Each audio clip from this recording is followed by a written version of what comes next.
The morning had started like any other in the sleepy town of Silverpine. The sky was clear, the breeze gentle, and the world seemed unbothered by the silent tragedies that often lurk beneath moments of calm. Rebecca Morgan, a young veterinarian with a soft, tired smile, was walking her 3-month-old German Shepherd puppy, Atlas, along the Riverside Bridge. It was part of their morning ritual, an attempt to build trust between them after Atlas had been rescued from a neglectful breeder. Rebecca had been his first taste of kindness, and he clung to her shadow like a child afraid of being forgotten. As they walked, she kept a loose but attentive grip on his leash. Atlas trotted beside her, his large paws too big for his lanky frame, still unsure of the world around him but eager to please. Rebecca was thinking about an upcoming surgery on a rescued cat with a spinal issue. She wasn't prepared for what happened next. No one is ever truly prepared for the moment everything changes.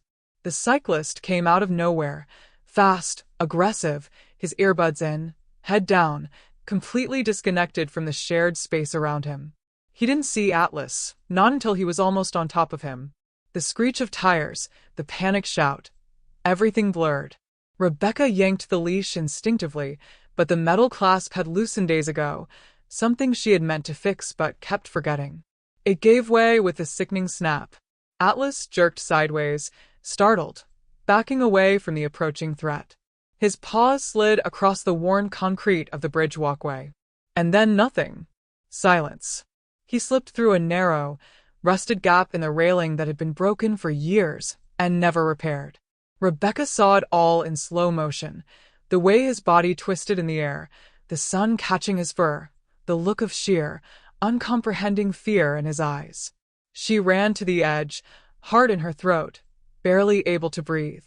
Her hands trembled violently as she gripped the railing and leaned over. What she saw would haunt her forever. Atlas fell. 100 feet. Maybe more. It should have been a death sentence. For a split second, her mind rejected what was happening, whispering reassurances that dogs survive falls all the time, that maybe he'd land in the water just right, that maybe he'd be okay. But the river was shallow this season, its surface broken by jagged rocks and twisting branches carried downstream during last month's flood. She screamed his name until her throat tore raw. Pedestrians stopped. Someone called 911. A couple tried to hold her back as she attempted to climb the rail herself, as if her love could defy gravity and undo what had just happened. Her knees gave out, and she sank to the ground, clutching the leash, now frayed and useless. Below, the current moved lazily, uncaring. There was no splash, no sound, just the wind and the dull echo of her sobbing, carried across the bridge like a prayer already too late. But then, from the edge of the riverbank, a man in a yellow kayak who had been taking photographs of the morning mist saw something strange, a flash of movement near the base of the bridge. He paddled closer, not believing what he thought he saw. It was Atlas. Still. Floating. But alive. Suspended against a driftwood log that had jammed itself across the rocks, one of nature's rare, inexplicable kindnesses. The puppy was breathing. Barely. But he was there. Michael Chin didn't hesitate. He threw himself out of the kayak and into the cold river, his boots dragging him down as he fought the current. The crowd on the bridge now watched in stunned silence as a stranger disappeared beneath the waterline, reappearing only long enough to cradle the small, broken body of a dog that should not have survived. Rebecca would not remember how she got to the riverbank. Later, she would think about the way her limbs moved without her permission, how her mind shut down every rational part of itself and let something ancient take over. Instinct, desperation, love. She was kneeling in the mud, soaked and shivering, when Michael placed Atlas gently in her arms. His fur was wet and matted with blood, but his chest rose and fell. She felt it, that fragile, persistent rhythm of life. The world had not ended. Not yet.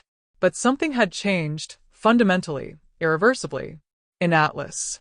In her. In the space between them that had once been filled with the simple joys of puppyhood and now trembled with something deeper, the shadow of loss and the miraculous defiance of it. And though no one said it aloud that day, Those who were there would all remember the same unspoken thought: that puppy should have died. But he didn't. And perhaps, just perhaps, he came back with something more than life. The sirens arrived late, though time had already lost all structure for Rebecca.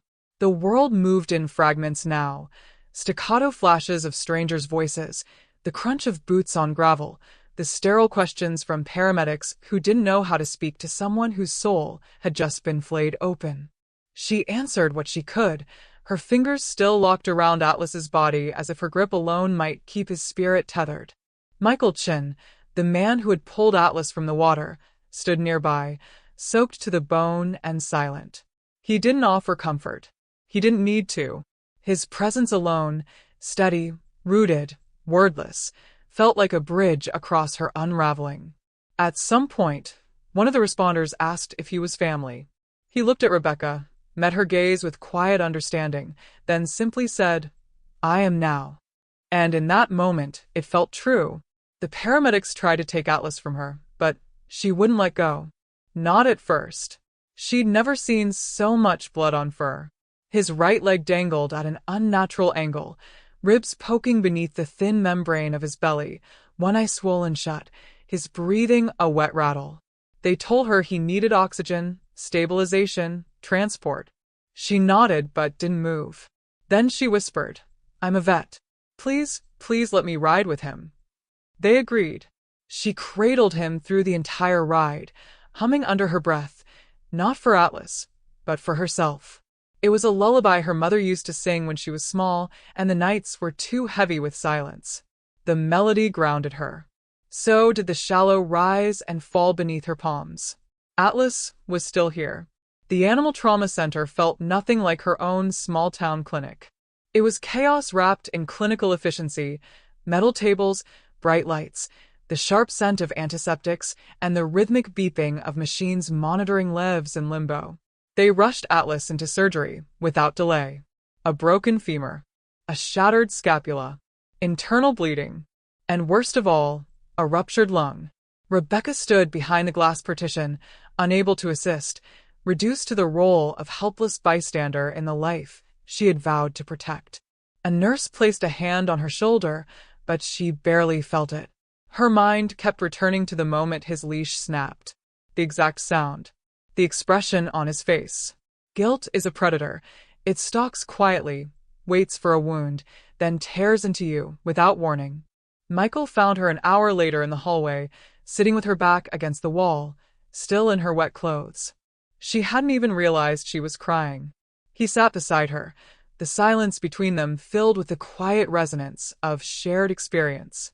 He told her his sister had died in a fall, years ago, that he'd been the one holding her hand when she slipped, that sometimes saving someone else is the only way to survive yourself.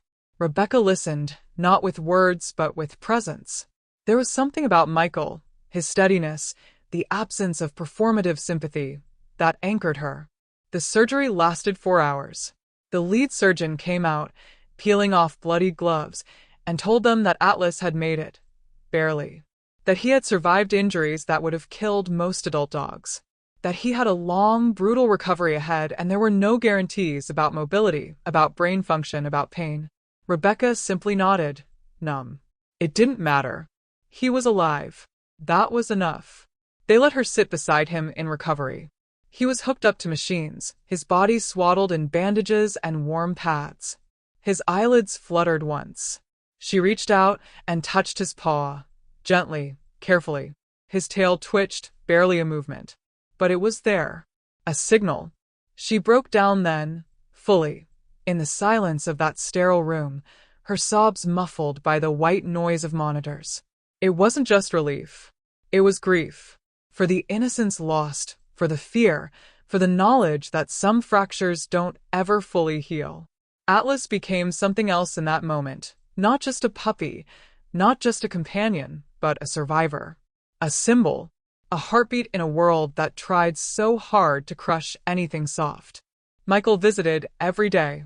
Sometimes he brought coffee, sometimes books, sometimes nothing at all. But he always came.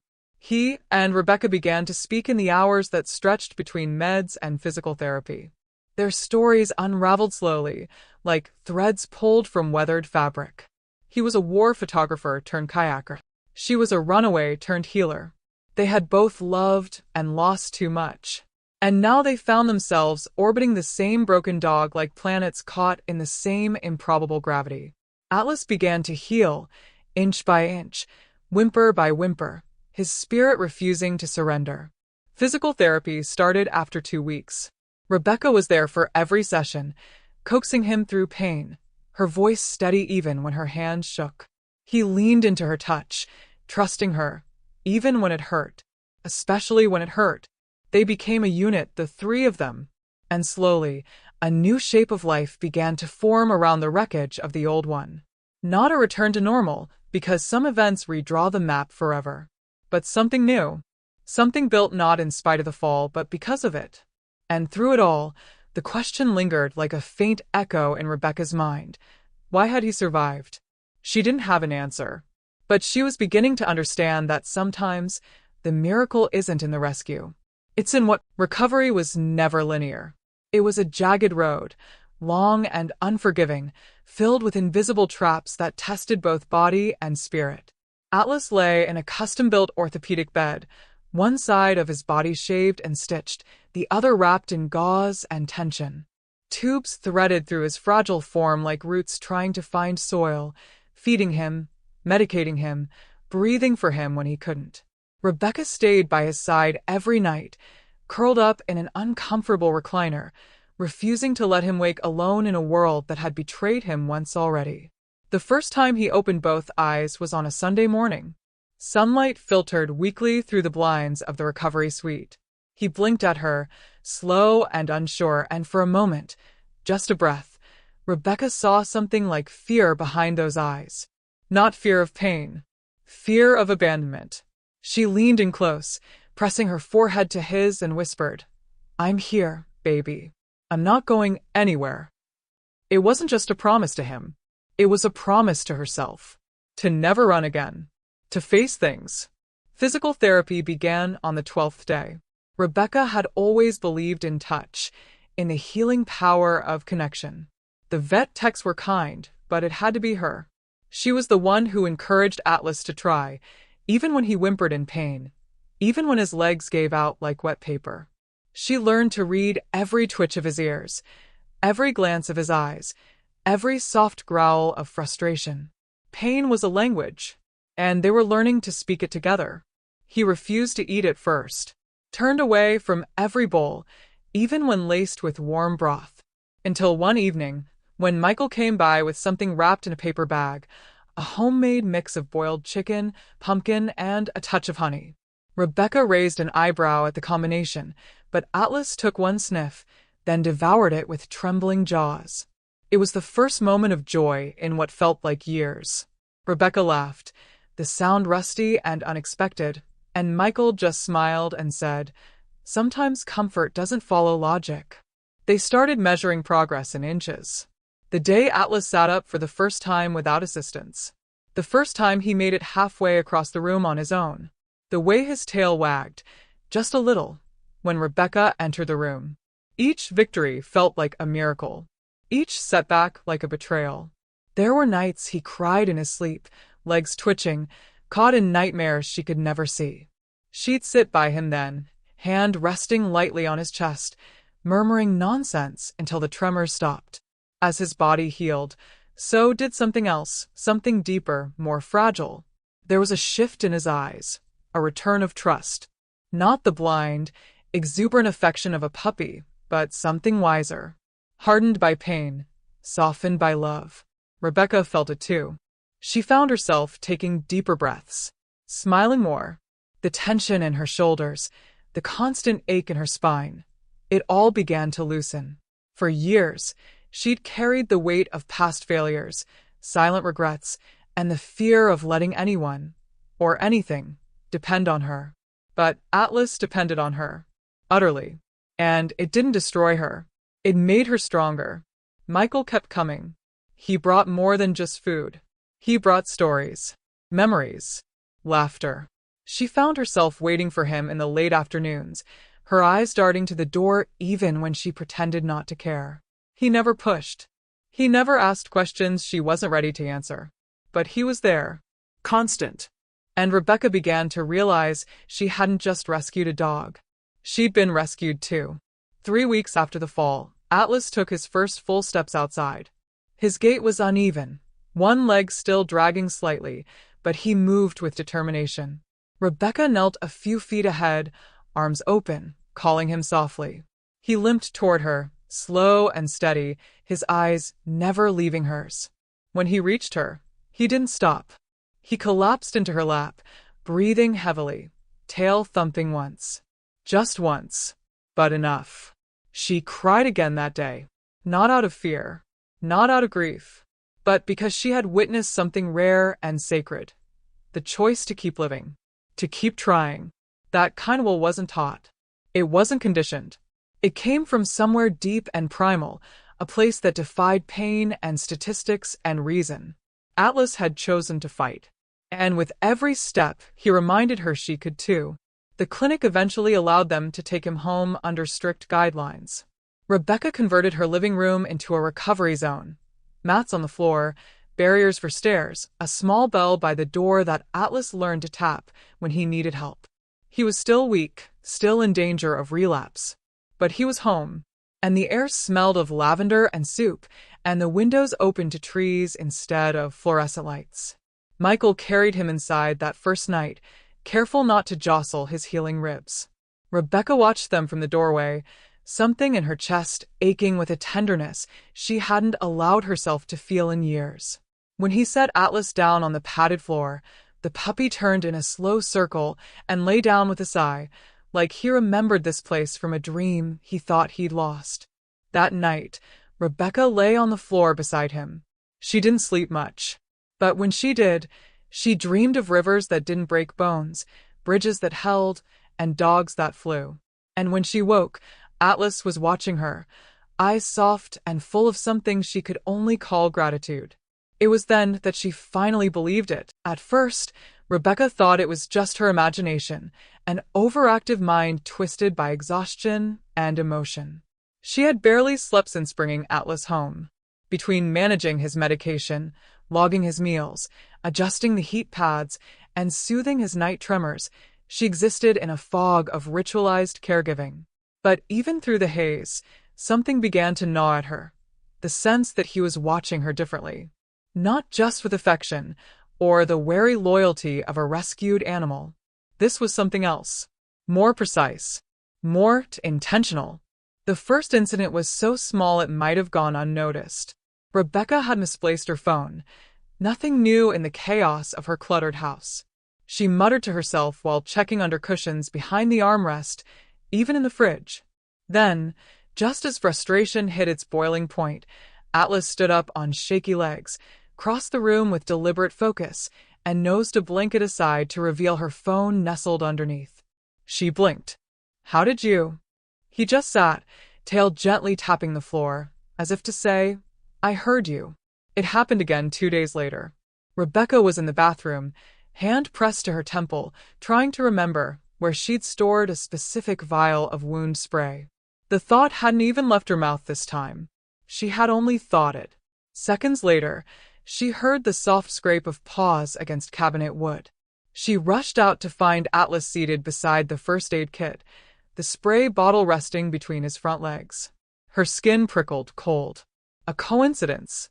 It had to be. But they began to stack. He responded to emotions more acutely than any creature she had ever known. When her anxiety spiked, when her breath caught in that familiar pattern of shallow panic, Atlas would lift his head, even from a deep sleep. He would come to her, press his body to hers, and stay there until her pulse slowed.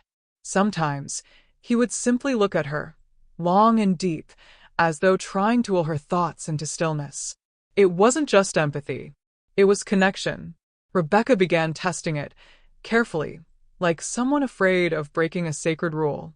She would think of a word, water, walk, blanket, without speaking, without moving. Within seconds, Atlas would react accordingly. Sometimes he would fetch the item.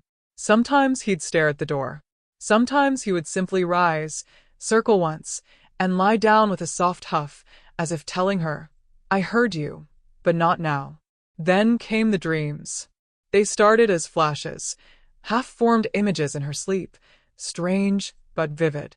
Forests she'd never walked, a river that seemed to glow, and a young boy with dark eyes and a red hoodie, standing silently beneath a bleeding moon. Atlas was always there in the dreams, sometimes at her side, sometimes in the distance, but always watching. The boy never spoke, but Rebecca would wake up with the weight of something heavy in her chest, as if she'd glimpsed a memory that didn't belong to her. One night, the dream changed. She was standing in a field surrounded by fog. Atlas approached, limping slightly, his eyes luminous in the pale light. Then he opened his mouth, not to bark, not to growl, but to speak. Not with sound, with thought. A single word, echoing in her mind like thunder whispered through silk. "Remember." She bolted upright, breath caught in her throat, drenched in sweat. Atlas was sitting at the edge of the bed, eyes wide, ears pricked, watching her, waiting. She couldn't speak. She didn't need to. The word pulsed in her skull even after waking. Remember. The next morning, Michael stopped by with breakfast. Rebecca didn't mention the dream, not at first. But as he knelt to scratch Atlas behind the ears, the dog stared at him with unsettling intensity, longer than usual. Then, to both their shock, Atlas turned and walked over to a drawer Rebecca hadn't opened in months. He nudged it until it slid open, then sat. Inside was a photo. Old, sun-warped. A picture of a young woman standing in front of a burned-out house. Rebecca's mother. She hadn't seen that photograph in years. Hadn't thought about that day in longer still. Michael turned to her, frowning. How did he? She didn't answer. Couldn't. Her heart was pounding too hard. Her mother had died when Rebecca was 10. In a fire. A fire no one ever talked about. She had locked that memory away behind a door marked never open. But Atlas had found the key. That evening, she sat on the floor beside him, fingers buried in his fur, whispering things she hadn't said aloud in decades. About guilt. About nightmares. About the way grief hardens into silence. And through it all, Atlas listened, not as a pet, not as a patient, but as something ancient. Something older than words. His eyes reflected sorrow. Understanding. Forgiveness she hadn't asked for, but desperately needed. As the days passed, his healing accelerated in ways that baffled even the most experienced vets. Scar tissue faded. Muscle returned faster than expected. Nerve damage that should have lasted months began to reverse. The limp? Almost gone. But what unnerved Rebecca more was what was happening to her. Her senses were changing. Sharpening. She could feel Atlas's presence even from the next room. Sometimes she would finish Michael's sentences without meaning to.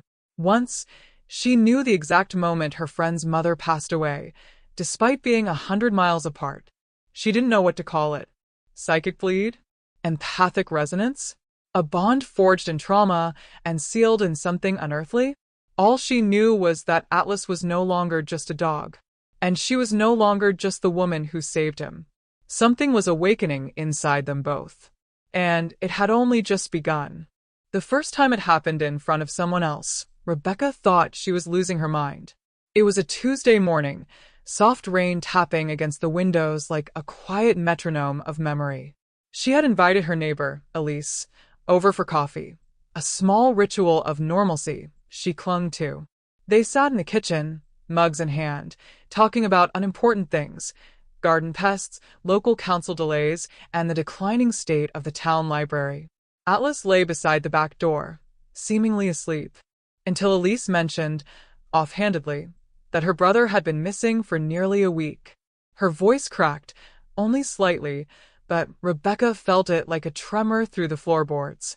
Before she could speak, Atlas stirred. Slowly, purposefully, he stood and walked to the center of the room. Then, the lights flickered. Not in a way Rebecca could dismiss. Not the lazy pulse of a faulty bulb or the hush of a storm-worn circuit. It was synchronized, deliberate. Elise froze mid-sentence. The mugs rattled softly. Atlas tilted his head, eyes locked on Elise, and let out a low, guttural whine. It was not fear. It was mourning. A minute later, Elise's phone rang. She stared at it as if it had grown teeth. Her hand trembled when she picked up. Rebecca couldn't hear the voice on the other end, but Elise's face crumpled instantly, sagging under the weight of sudden grief. Her brother had been found. Dead. A car crash off the interstate. No one had noticed the wreck until the rain had cleared the fog that morning. Rebecca didn't tell Elise what she had seen, what she had felt, in the seconds before the call. A vision, brief but sharp, had flared in her mind, metal twisted like sculpture, glass shattered in frozen geometry, and the distinct sound of a name being whispered, not aloud, but in her bones. Not her name. Elise's brother's. After Elise left, shaken and hollow-eyed, Rebecca sat in silence for what felt like hours. Atlas didn't return to his spot by the door. Instead, he sat beside her chair, unmoving, eyes alert, as if waiting for her to speak the truth she hadn't yet admitted to herself. This wasn't coincidence. This wasn't instinct. It was something else. From that day on, the events escalated. Not in spectacle, no levitating objects, no burning symbols, but in intimacy, in the quiet shattering of reality's edges. Rebecca began hearing voices, not hallucinations, not intrusive thoughts, but echoes. Murmurs that came from nowhere and everywhere at once. They didn't always speak in English. Some weren't words at all, but emotions compressed into sound. Joy that ached, sorrow that bloomed, terror like static through her bloodstream. And they weren't hers. Sometimes they came when Atlas looked at her a certain way, head tilted, eyes glowing faintly in the dusk. Sometimes they came in dreams that bled into waking. Once, she heard the scream of a child and ran outside in bare feet, only to find the street empty. The next morning, the news reported a child in the next county had gone missing that very hour. Rebecca began keeping a journal, filling it with symbols, impressions, half-formed phrases that meant nothing to her but felt necessary. The margins filled with sketches of Atlas, of eyes, of doorways, and sometimes of herself in places she had never been. Michael noticed the change. He visited more frequently, lingered longer, always with the same cautious kindness, as if afraid to name what he sensed. "You've been different," he said one evening, handing her a box of groceries. "I don't mean bad different.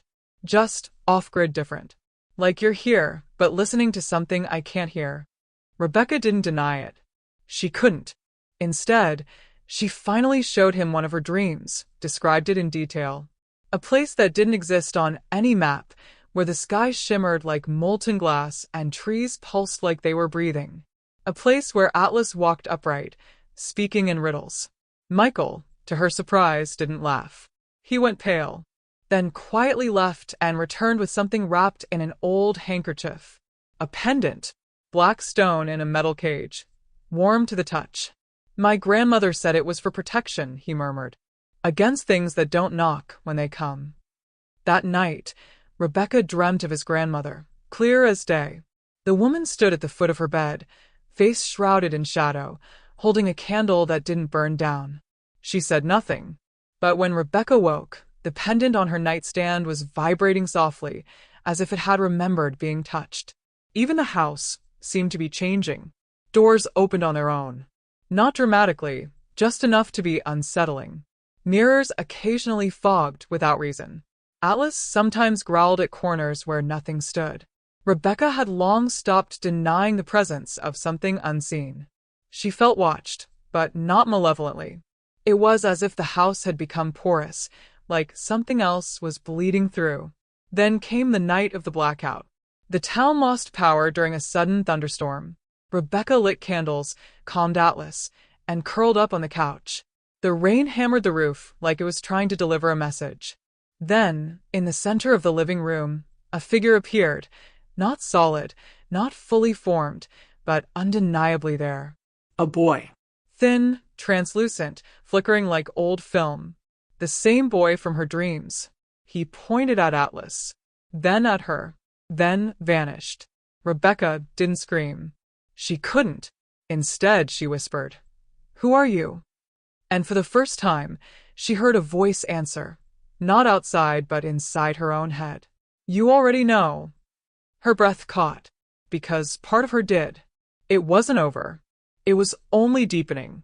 The boundary between her world and something else had thinned, and now, the visitors had begun to arrive. Rebecca never sought attention. For years, anonymity had been her sanctuary, a quiet life after the storm, far from questions, far from explanations she couldn't give. But the world, it seemed, had a different plan. It began innocuously. A therapist Rebecca had seen briefly during her physical recovery reached out, concerned after reading one of the local reports about a woman who had reportedly predicted a missing child's whereabouts. The therapist, Dr. Mira Halston, had always been intuitive, the kind of professional who didn't rely solely on textbooks. She asked for a meeting, not as a therapist, but as someone genuinely curious. Rebecca agreed, if only out of a need to feel less insane. They met in a quiet cafe outside town. Mira didn't bring a notepad, just 2 coffees and eyes that missed nothing. Rebecca spoke haltingly at first, reluctant to relive the impossible. But once the dam broke, it came in waves, dreams, visions, feelings she couldn't explain, the silent language between her and Atlas that now seemed more intricate than ever. Mira didn't interrupt. She only asked one question. "Do you ever feel like you're not alone, even when no one's around?" Rebecca stared at her, then nodded. It was Mira who introduced the idea of documentation. "Not a diagnosis," she promised. "Just patterns. Just observation. You're not the only one who's experienced something like this, Rebecca. And if you are, you shouldn't be." Reluctantly, Rebecca agreed. She didn't realize then how fast things would escalate. Within weeks, Mira had looped in 2 colleagues, Dr. Lin, a neuropsychologist specializing in altered states of consciousness, and Dr. Reinhardt, a fringe physicist from Berlin known for investigating phenomena most scientists rolled their eyes at. They flew in under aliases, met in Myra's home, and treated Rebecca not as a subject, but as something closer to a collaborator. They asked questions she hadn't known she needed to answer. About how colors felt, about the way time bent during visions, about the presence of taste or scent during moments of heightened perception. Every answer she gave seemed to open a door in their minds. Tests followed. EEGs, MRI scans, sensory deprivations, heart rate under controlled stimuli. Rebecca hated the machines, hated the sterile white lights and their quiet hums, but she endured them for answers, if not for herself, then for Atlas, who waited patiently at every threshold, eyes sharp with some ancient knowledge none of them could touch. Then came the media. At first it was subtle. An anonymous tip passed to a blogger, a blurry photo of Atlas beside a flickering lamppost where a missing teenager had last been seen. Then a leak, a page from Myra's early notes describing a subject whose sensory threshold exceeded baseline human parameters by a factor of 12. The blog went viral. Reporters began calling. Paranormal investigators. Book agents. Even government agencies cloaked in civilian credentials. One man claiming to be from an energy research division offered a check with too many zeros and asked if she'd ever been struck by lightning. Rebecca stopped answering the door. But they didn't stop knocking. Michael grew protective. He posted up near her gate, turned visitors away, escorted her to the few sessions she still allowed. She could feel the pressure building, inside the walls, inside herself. The more the world pulled at her, the more fragile her inner balance became. Her dreams darkened. The boy from her visions stopped appearing. Atlas grew restless, pacing the house at night, his growls low and guttural, like something from the Earth's beginning. And through it all, the researchers kept pushing forward. Dr. Lin discovered anomalies in Rebecca's brainwave patterns, spikes of coherence during sleep that mimicked quantum entanglement models. Dr. Reinhardt brought her a sensor, hand-built, that registered electromagnetic changes in her presence even when she wasn't moving. They theorized that her trauma, the fall, the death, the rebirth, had rewired the veil between her and another layer of reality. that she wasn't just perceiving things others couldn't. She was living across them. The word singularity came up more than once. Not in the artificial intelligence sense, but in the way black holes singularly bend everything around them. Rebecca, it seemed, had become a psychological gravity well, drawing in attention, mystery, belief, and fear. That attention reached its crescendo when a televised segment aired, against her will, using anonymous footage and voice distortion. But the eyes, her eyes, were unmistakable. The woman who dreams what others suffer, they called her. Some labeled her a hoax. Others called her an oracle. A few called her a prophet. She hated all of it. There was no miracle in what she endured. No epiphany. Only confusion, fragments, and the ache of never knowing if what she saw helped more than it hurt. Every vision left her exhausted. Every headline stripped her of another piece of silence she had fought so hard to rebuild. The fame brought money, but it meant nothing. She donated most of it. What she wanted couldn't be bought. An answer to the question that had haunted her since the moment she woke up on the bridge with Atlas beside her. Why me? And still, no answer came. Only more questions. More knockings. More whispers in the dark. But one night, while staring at the ceiling with sleep just out of reach, she felt Atlas press his heavy body against her legs and heard, once again, that voice inside her skull. Not hers, not male or female, but deep and slow like wind in an old house. You are opened. That is all. Now you must decide what to let through. She didn't sleep at all after that, because now she understood. It wasn't about what had happened to her. It was about what was coming. There was no moment of coronation. No trumpet blared. No divine hand pointed down from the clouds and said, "Now you shall lead." It began quietly, as most real things do. Not with fame or fire, but with a knock, soft, desperate, almost ashamed. Rebecca didn't answer at first. She never did anymore. But Atlas did, with a low sound. Not a growl, but something between curiosity and warning. She watched him rise from his usual spot by the bookshelf and walk to the door, not as a guard, but as if he already knew who was there. When she opened it, she saw a woman younger than her by at least a decade, clutching a photograph, her eyes rimmed red, her voice already breaking. I'm sorry, I know I shouldn't. I just didn't know who else my son. Jacob. He's been missing 4 days. Rebecca's stomach dropped, not from fear, but from something deeper. The pull of a place she no longer had the strength to enter voluntarily. That space behind the veil. She almost said no. She wanted to say no. But the woman's trembling hand lifted the photo, and the moment her eyes met the image, the wave crashed over her. Not a vision. A plunge. She gasped and staggered backward as the room warped, sounds stretching like melted wax, light bending, dissolving into something ancient and aching. She saw a ravine. A cabin. An old boot tangled in wet moss.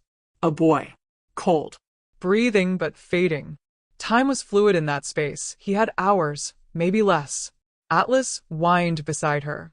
He saw it too. Felt it. They always shared the weight now. Rebecca nodded once, and the woman collapsed in sobs. By morning, the police found Jacob exactly where she described, shivering, half-conscious, curled beneath the collapsed floorboards of an abandoned ranger station. Alive. The story hit national news within hours. But something changed after that. Not just in how others saw her, but in how she saw herself. The vision hadn't felt like an accident. It had come like a summons. With clarity. With purpose. Over the next few weeks, more people came. Most were strangers. Some, skeptics turned silent believers. They brought stories, photos, bits of clothing, missing names. Rebecca took only what she could bear. She turned away the cameras, the researchers, the ever-present calls from publishers. She wasn't interested in being a phenomenon. She wanted to help, but on her own terms. Each case tore something from her. The visions were not passive. She felt the fear of the lost, the hunger, the cold, the last fading threads of hope as if they were her own. Her body weakened, her sleep frayed at the edges. But the results were undeniable. 10 recoveries in 6 months. Each one exactly where she said they'd be. Each one dragging her deeper into the liminal space between what was known and what shouldn't be possible. Mira, her old therapist and now closest confidant, worried aloud. "You're burning up from the inside, Rebecca. You're pouring out more than you can refill." "I'm not trying to last forever," she answered once. "Just long enough to matter." Still, not everyone welcomed her with open arms. The press alternated between calling her a miracle and a fraud. Some accused her of staging the disappearances. Religious groups labeled her an abomination. A few violent ones even protested outside her home, carrying signs that said witch and false prophet. One night, a rock shattered her kitchen window. She didn't flinch. Atlas stood by the glass, watching the night like it had spoken to him. Through it all, Michael remained her anchor. Quiet, present, Steady. he never asked for explanations. Just made sure she ate. Sat with her when the visions left her shaking. Shielded her from the world with a kind of silent grace that spoke more of love than words ever could. It wasn't long before whispers began. People calling her the Northlight Seer, or the woman who finds. She hated the titles, but she understood them. People needed symbols. Beacons.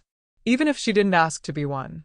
But what they didn't see, what none of them saw, was the toll it took on her soul. Each vision left residue.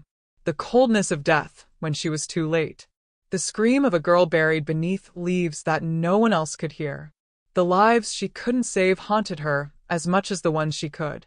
She kept their names in a worn leather notebook, a private ledger of grief. Still, she couldn't stop. Because one night, long after the rest of the world had fallen asleep, she woke with a jolt, not from a dream, but from a voice she hadn't heard in months. The one that spoke like wind. "They are coming." She sat up, breath caught in her throat. Atlas was already awake, ears forward, eyes locked on the darkness outside the window. She didn't ask what it meant. She knew. The lost were not the only ones drawn to her anymore. There were other things too. And if she was going to be their savior, anyone's savior, then the real test hadn't even begun. It wasn't about helping one soul at a time now. It was about preparing for what else had begun to awaken in the cracks between this world and the next. And somewhere deep inside, Rebecca finally understood. This was never a gift. It was a summons, and she had answered. The nights grew longer, the silence heavier. Rebecca sat alone in the dim light of her small apartment, the shadows twisting like memories she could neither escape nor fully understand. Atlas lay curled at her feet, his breathing steady, but even he seemed alert to the restless pulse that hummed beneath the surface of everything. The world she had known, the world before the fall, before the visions, before the voices, felt like a distant dream, slipping further with every passing day. She had become something neither wholly human nor entirely other. The lines that separated the waking world from the strange realms she glimpsed were dissolving, fracturing like thin ice underfoot. Each vision, each rescue, had pulled her deeper into a place where time was fluid, where past and future folded into one another, and where the presence of those lost whispered constantly just beyond the edge of her hearing. She could no longer tell if the faces she saw in her dreams were warnings or memories, if the voices calling her were cries for help or invitations to surrender. Michael's steady presence was the fragile tether to sanity she clung to.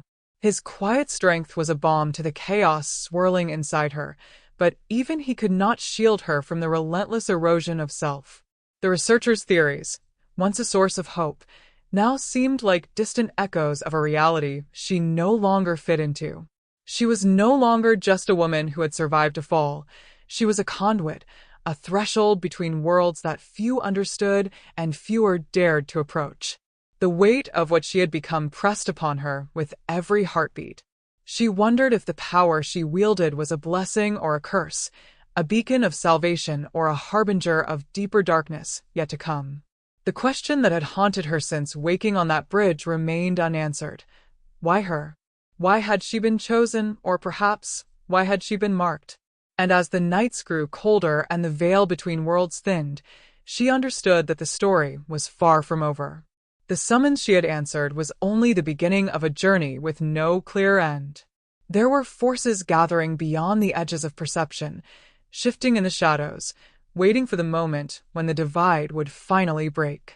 Rebecca looked to Atlas, who met her gaze with eyes ancient and knowing. The bond they shared was no longer just one of companionship.